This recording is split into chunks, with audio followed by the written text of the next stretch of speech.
100 hours. That is how long the fourth largest army in the world lasted once the ground war began. 4 days, and it was gone. Surrounded, shattered, and marched into captivity so fast that the Americans could not feed the prisoners they were taking. This is that war told from the Iraqi side of the line. What Saddam Hussein thought he was doing, what he believed was coming, and the single miscalculation that turned the strongest position of his life into the fastest defeat in modern military history. Because in the winter of 1991, almost every serious analyst in the world expected the opposite. They expected a bloodbath. Look at what he had. Nearly 1 million men under arms, thousands of tanks, chemical weapons he had already used on foreign soldiers and on his own citizens. 8 years of hard, grinding combat experience against Iran in trenches that looked less like modern warfare and more like the Somme. And he was sitting on the oil. With Kuwait in his pocket, Saddam Hussein controlled roughly 1/5 of the world's proven petroleum reserves. If his tank columns kept rolling south into Saudi Arabia, that figure would climb toward half. Not a share of the market, half of the fuel that made the 20th century run. Newspapers ran casualty projections, 10,000 American dead, 20,000. Some estimates went higher. The Pentagon quietly ordered thousands of body bags shipped to the Gulf. Congressmen used one word over and over in the debate: Vietnam. Then the ground war started, and you already know how long it lasted: 100 hours. American commanders ended up with a problem nobody had planned for. They were capturing prisoners faster than they could feed them. More than 80,000 Iraqi soldiers finished the war behind wire. Coalition combat deaths across the whole conflict numbered under 150 Americans, and a shocking share of those came from their own side's weapons. Something had changed. Not the courage of soldiers, not the geography, not the politics. The physics of war itself had changed, and almost nobody outside a few classified programs in the American defense establishment understood how completely. This is the story of how a superpower's proxy became its enemy, how a dictator talked himself into the worst decision of his life, how a coalition of 30-plus nations, including Arab armies fighting alongside Americans, held together against a strategy specifically designed to blow it apart, and how the most one-sided military victory in modern history somehow ended with the loser still in power for another 12 years. Because that is the question that hangs over all of it. They won everything, and then they stopped. Stay with me, because the answer is not what most people assume. Let's go back, not to 1990, to 1979. 1979 was the year the Middle East cracked open. In Iran, the Shah fell. The Ayatollah Khomeini came home from exile to a country in revolutionary fever, and he did not intend to keep the revolution inside Iranian borders. He talked openly about exporting it. Every monarchy on the Persian Gulf heard that as a death sentence, with a delay attached. In the same year, in Baghdad, Saddam Hussein finished consolidating absolute power over Iraq. He looked east and saw two things at once: a threat and an opportunity.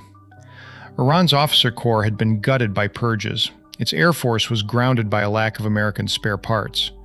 To Saddam, the strongest army in the region was suddenly the weakest, and there was a prize sitting right across the border: the oil-rich Khuzestan province, Arab-populated, and in his mind, historically Iraqi.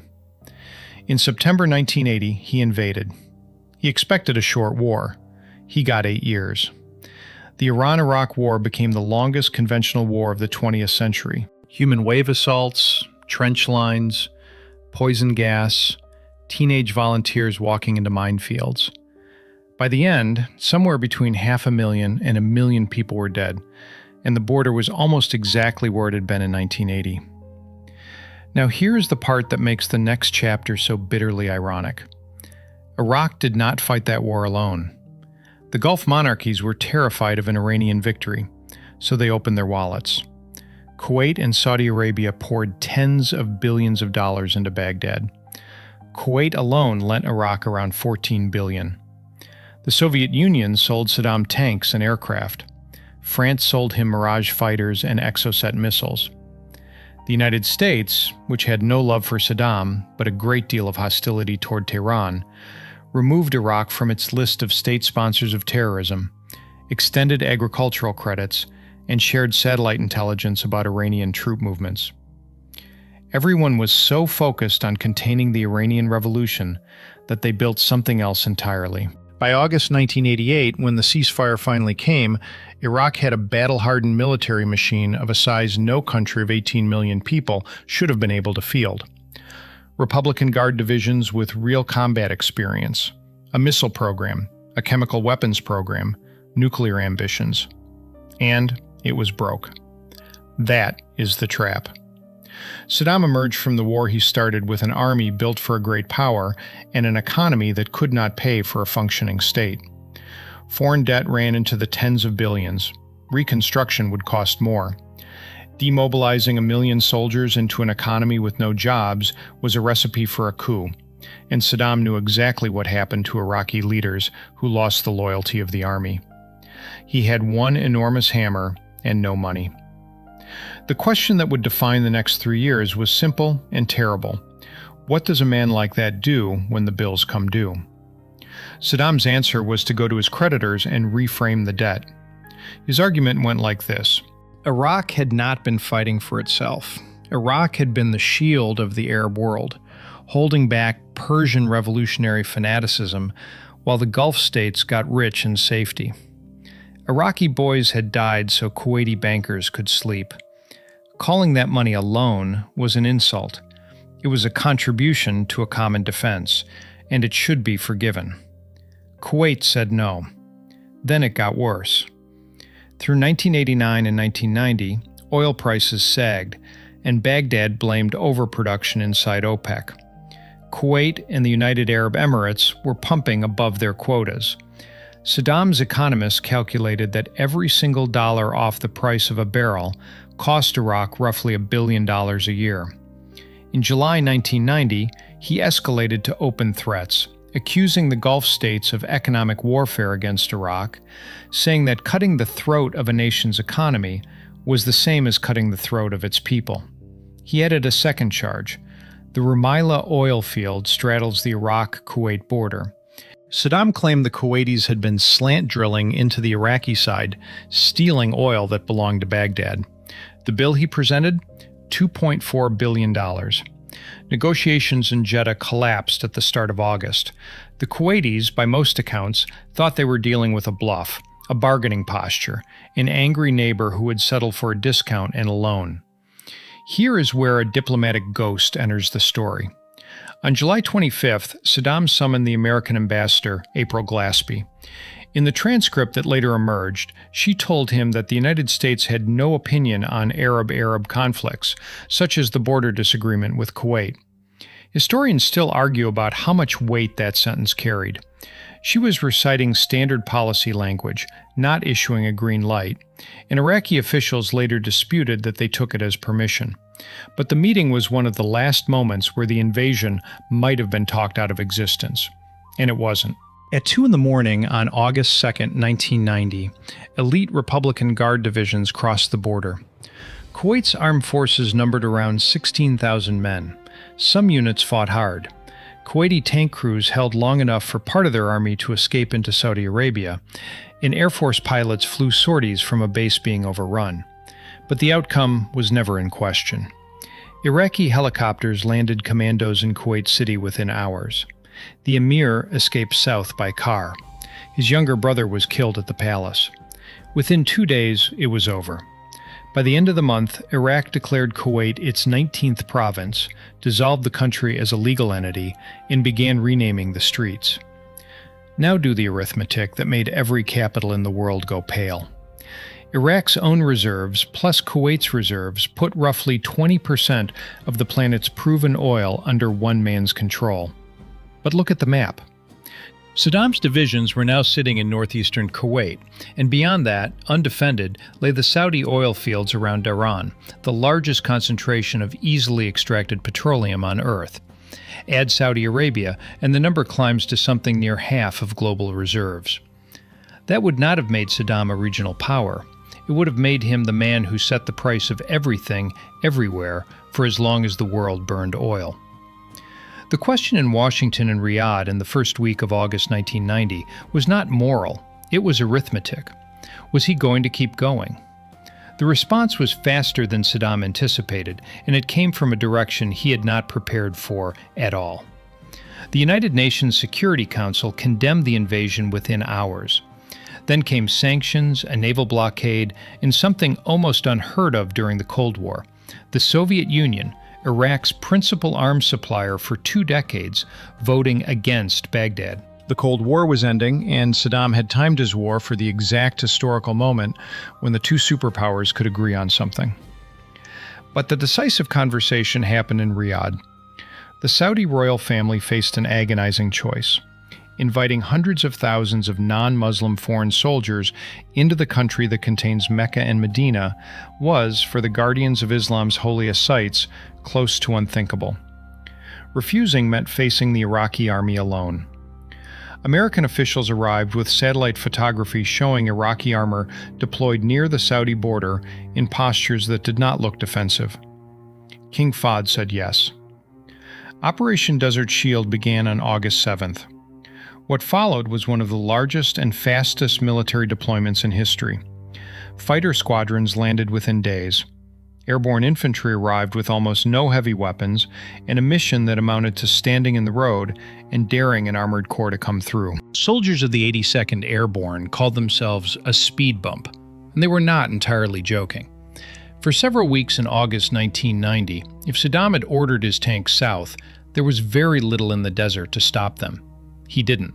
He dug in instead. That hesitation cost him the war, because the buildup kept coming. Ships, divisions, fuel, ammunition. By January, more than 500,000 Americans were in theater, and they were not alone. This was the part Saddam had genuinely not expected. The coalition eventually numbered more than 30 nations contributing forces, with dozens more providing money, bases, or medical support. Britain sent an armored division. France sent the Degay division. But the politically explosive additions were the Arab ones.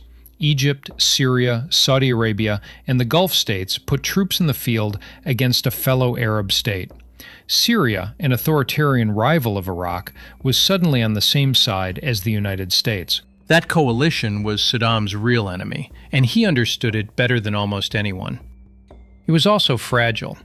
It rested on a single condition: that this remain a war of Arabs and Westerners against Iraqi aggression, and never become a war of the West and Israel against the Arabs. Remember that condition. He was going to attack it directly. On November 29th, the Security Council passed Resolution 678. It authorized member states to use all necessary means to force Iraq out of Kuwait if he had not withdrawn by January 15, 1991. A legal deadline printed in black and white for a war. And in the coalition camps through that autumn, the fear was very specific. Iraqi engineers were building belts of minefields, sand berms, and fire trenches filled with oil across southern Kuwait. Iraq had chemical weapons and had used them before. Every soldier in the desert carried a gas mask and an atropine injector.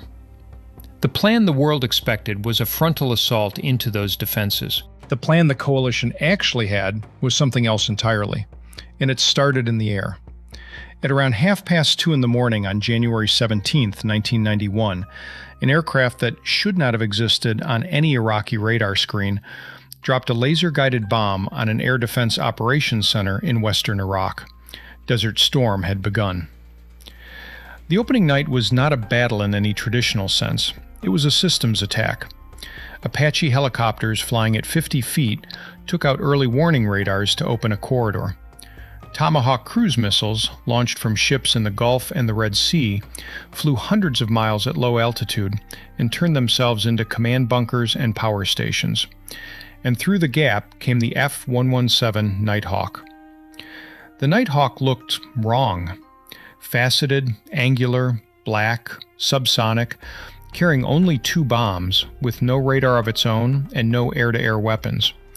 It was a delivery van built out of geometry that scattered radar energy in every direction except back toward the transmitter. On the first night, 30 F-117s were sent against dozens of the most heavily defended targets in Iraq, including central Baghdad, which was ringed with anti-aircraft artillery.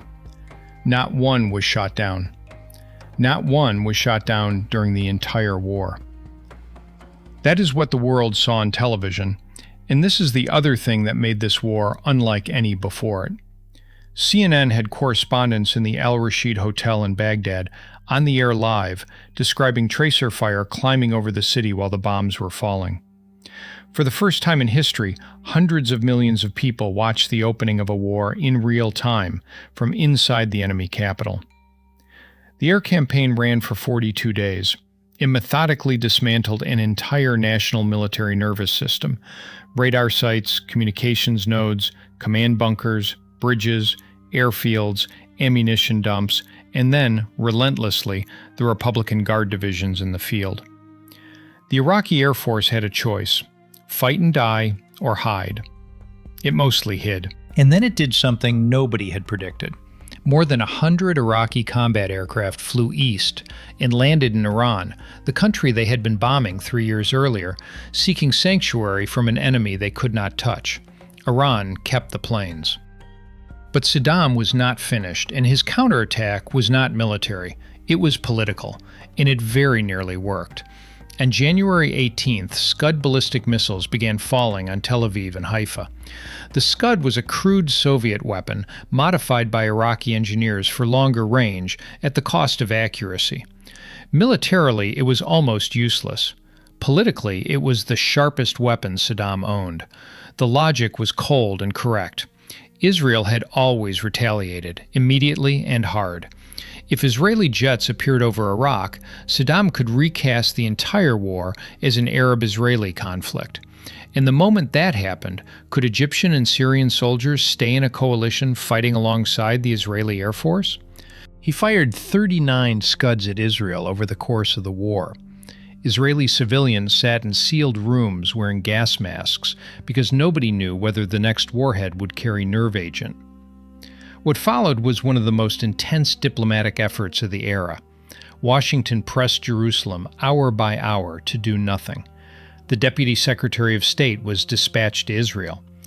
Batteries of Patriot missiles, some crewed by American soldiers, were rushed into Israeli territory, which was itself extraordinary: foreign troops defending Israeli skies so that Israeli pilots would stay on the ground. Coalition aircraft diverted an enormous share of their sorties into western Iraq, hunting mobile Scud launchers in the desert. The Patriots' actual interception record was later heavily disputed by analysts, and the hunt for mobile launchers produced far fewer confirmed kills than was claimed at the time. But the political mission succeeded completely. Israel did not retaliate. The coalition held. Saddam had played his strongest card, and it had not taken a trick. By late February, his army in Kuwait had been bombed for 6 weeks, was short of food and water, had lost much of its communications, and was still facing the wrong direction. Because it was still waiting for an attack that was never going to come. Look at how the Iraqi army was arranged in February 1991, and you can see exactly what its commanders expected. Heavy fortifications along the Saudi-Kuwaiti border, facing south. Divisions positioned along the Kuwaiti coast, facing east, because 2 brigades of United States Marines had been conducting very visible amphibious rehearsals in the Gulf, and the Iraqis were certain an assault would come from the sea. Everything oriented toward a head-on grinding battle of attrition, which was the kind of war Iraq had spent 8 years learning how to fight. General Norman Schwarzkopf's plan was designed around that assumption. The Marines and the Arab coalition forces would attack directly into Kuwait, exactly where Iraq expected, to fix those defenses in place. The amphibious threat would be maintained offshore, pinning several Iraqi divisions to the coast, where they would sit out the entire war. And then, far to the west, out in featureless open desert that Iraqi planners had dismissed as impassable for a mechanized force, the heavy armored corps would swing north and then east in an enormous arc, the left hook. Roughly 250,000 troops, with their armor and supplies, shifted hundreds of kilometers west along the Saudi border, in secret, in the weeks before the attack. The target was not Kuwait City. The target was the Republican Guard's rear, and the roads home to Basra. Two technologies made it possible. The first was the Global Positioning System, then brand new and only partially deployed. There are no landmarks in that desert. Navigation had always been the reason large forces could not maneuver there. Handheld GPS receivers, bought in such a hurry that many were commercial units, let entire brigades move at night, in sandstorms, and arrive exactly where they were supposed to be. The second was thermal imaging. On February 24th, the ground war began. Within hours, Iraqi frontline units were surrendering in numbers that clogged the advance. Some had been waiting for the chance for weeks.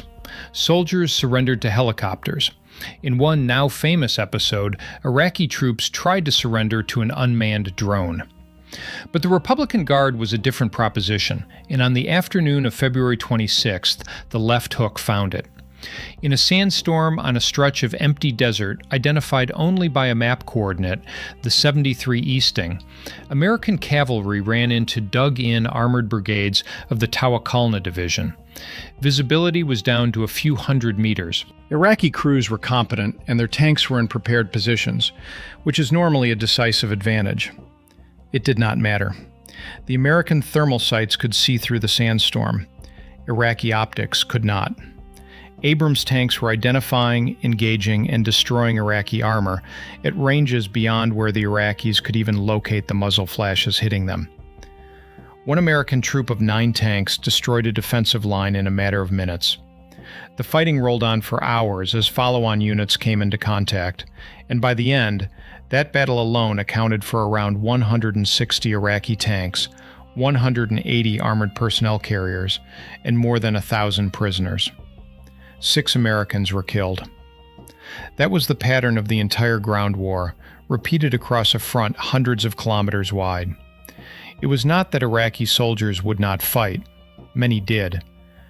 It was that they were fighting a force that could see in the dark, through dust, and shoot accurately while moving. And they could not. Saddam finally grasped what was happening. On February 26th, he ordered his forces to withdraw from Kuwait. And that order produced the 2 images that would define the war's ending and haunt it. The first thing the retreating army did was set the country on fire. As they pulled out, Iraqi forces methodically wired Kuwait's oil infrastructure with explosives and blew the wellheads. Estimates run from roughly 600 to more than 700 wells damaged or set ablaze.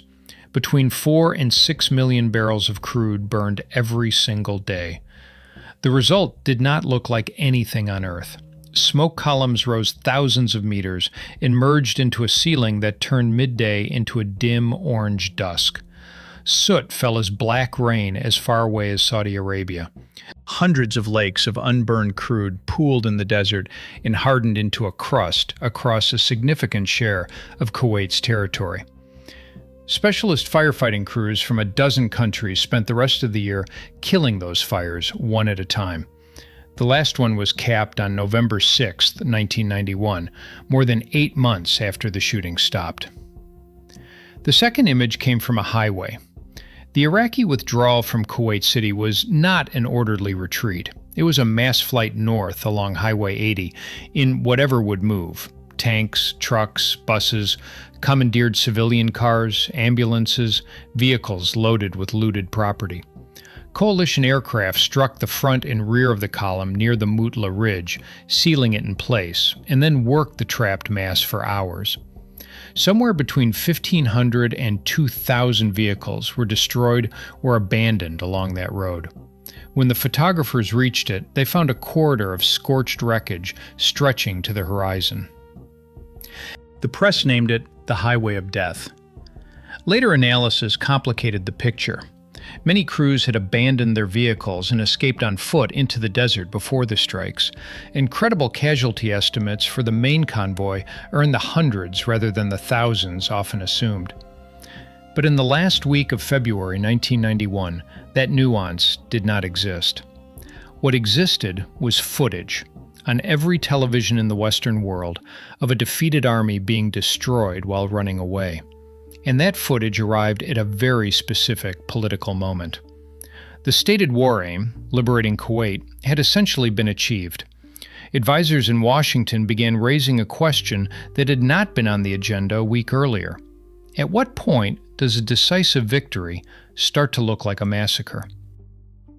On February 28th, 100 hours after the ground offensive began, President George H.W. Bush ordered a cessation of hostilities. Coalition troops stopped where they stood, holding roughly 15% of Iraqi territory. Baghdad lay open. There was nothing coherent left between the coalition's armored spearheads and the capital. They did not go. Which brings us to the question this whole war leaves behind. Why didn't they finish it? It is the most common criticism of the Gulf War, and it was asked immediately, in 1991, by people who could not understand why you would defeat a dictator that thoroughly and then leave him in his palace. The answers are less satisfying than the question deserves, but they are consistent. The first was legal. Resolution 678 authorized force to expel Iraq from Kuwait and restore peace to the area. It did not authorize marching on Baghdad and overthrowing a government. The moment coalition tanks headed for the capital, they would be doing something the United Nations had not sanctioned, and something several coalition members had explicitly refused to support. The second was the coalition itself.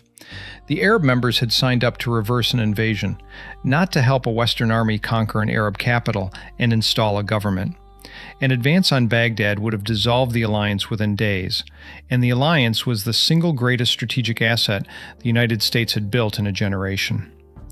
The third was the one senior officials kept returning to for years afterward. Nobody had an answer for what comes next. Remove Saddam and you inherit Iraq, a country of Shia Arabs, Sunni Arabs, and Kurds held together largely by fear.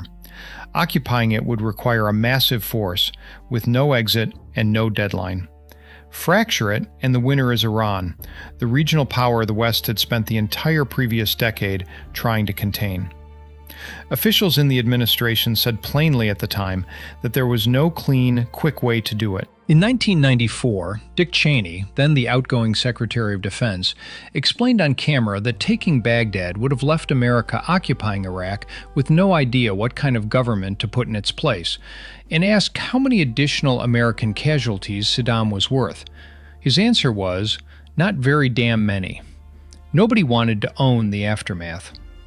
But the war did not end cleanly, because the coalition had encouraged something it then declined to support. Bush had publicly called on the Iraqi people to take matters into their own hands and force Saddam aside. In March 1991, they tried. Uprisings erupted across the south among Shia communities and in the north among the Kurds. At the peak, the government lost effective control of most of Iraq's provinces. And then the Republican Guard, the formations that had escaped the encirclement because the war ended when it did, turned around and crushed them. Helicopter gunships, which Iraq had been permitted to keep flying under the ceasefire terms negotiated at Safwan, were used against cities. Artillery was fired into residential districts. Mass graves from those months were still being excavated more than a decade later. Casualty estimates run from tens of thousands into six figures. In the north, the collapse of the Kurdish Rising triggered one of the fastest refugee movements of the era. By early April, the UN estimated that around 750,000 Kurds had fled toward Iran and hundreds of thousands more toward Turkey into the mountains in freezing weather. The images of that exodus pushed the coalition into establishing protected zones and no-fly zones over northern and southern Iraq, an open-ended military commitment that would continue for 12 years. So, what was the actual outcome? Kuwait was restored, and the principle that a member state cannot be erased from the map by its neighbor was enforced convincingly. The United States emerged as the unchallenged military power of the post-Cold War world, and the way it fought became the template every serious army has chased ever since.